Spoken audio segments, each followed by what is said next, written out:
Hi everyone, here's the Chemist once again. Today I'm reviewing Elric of Melniboné, the first chapter in the Elric saga by Moorcock, which is a fantasy novel and a fantasy saga in general I've been wanting to read since forever, and a book I absolutely adored. Really, I can't speak highly enough of this novel. I think its success is based mostly on a perfectly struck balance, both in terms of style, in terms of theme. Let me explain. In terms of style, the first thing that strikes you when you read this book is that it is written to imitate a sort of old, ancient sounding style, as if this were a legend, because in fact this is the story of wars and passions and conflicts that shaped the world and created history and myth thousands of years ago in this fantasy universe. And that in the style, the sound of the book, the way it is written, imitates and conveys that feeling that you're really reading a classics from an ancient civilization, detailing things that happened even in an even a more ancient past. And that is something that can get very annoying very easily, but luckily enough it is handled beautifully by Moorcock. Also because this style, this old sounding style, is balanced by way of irony. Very often in the book it becomes clear that the way the register of the book, the way its lexicon, the way names are employed, the way dialogue is sometimes a little bit mechanical, is used also in an ironic way.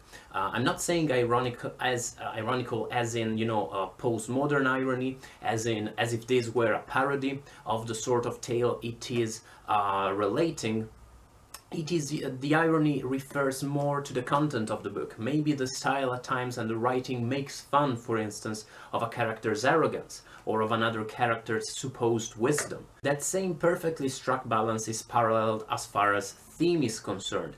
This is a book about a once powerful civilization that is now facing a phase of decadence and is besieged by smaller kingdoms of supposed barbarians, and it is a civilization that is basically based on pleasure and nothing else, and has enslaved the world for centuries. And I can totally see how an overexcited English freshman could easily read this book as basically a metaphor or even an allegory of basically imperialism and, you know, the collapse of empires in the late 20th century. And it's not like that is not here, it's not in the book, that's absolutely there, but the whole thing is more complicated and it's less straightforward. Sure, this is a book which draws some parallels, easy parallels with contemporary history, but its themes are not so much political as they are universal. This is also a book about power, about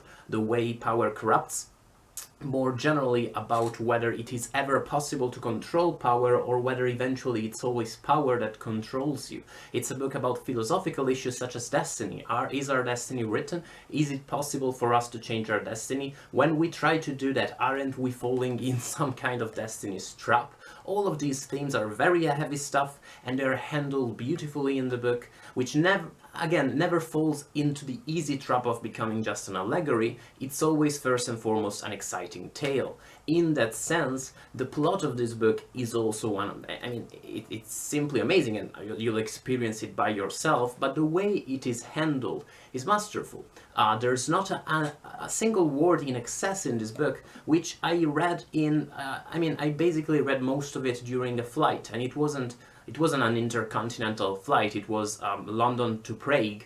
And I can easily see, considering that this is such a dense book, lots of things happen in this novel. Wars are waged, armies cross whole continents, people travel to other dimensions. I can easily see how a less skilled writer would have turned this book, maybe not into a 1,000-page novel, but it would have been easily twice its size, whereas Moorcock keeps everything beautifully tight. This book plays masterfully also with one of the most difficult narrative devices to handle, which is anticipation.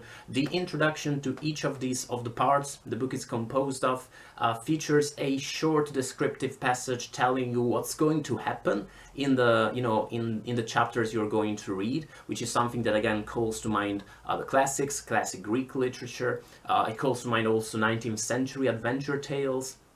And in a way, yes, it spoils you part of the plot, but it never really does that, and the excitement of reading the plot is always there. It just it just makes you prepared for the stuff you're going to read and keeps you excited through and through.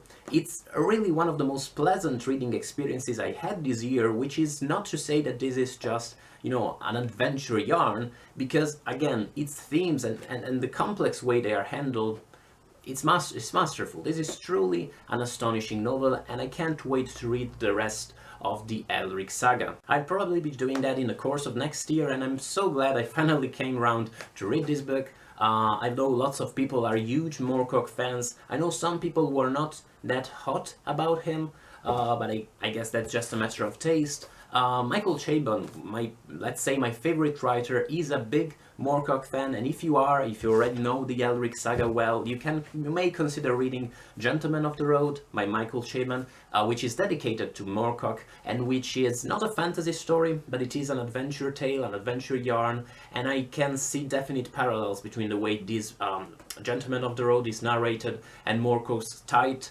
narrative style, use of dialogue, use of descriptions, the way the characters are created. I can see definite parallels between these books. I'm quite sure if you're a Moorcock fan, you're going to love Gentleman of the Road. Elric of Melniboné, amazing novel. Let me know what you think about it. Let me know about the rest of the saga, whether it gets even better, whether there are certain books that maybe are not that hot, in the comments below. And thank you for watching once again, guys. Bye, guys.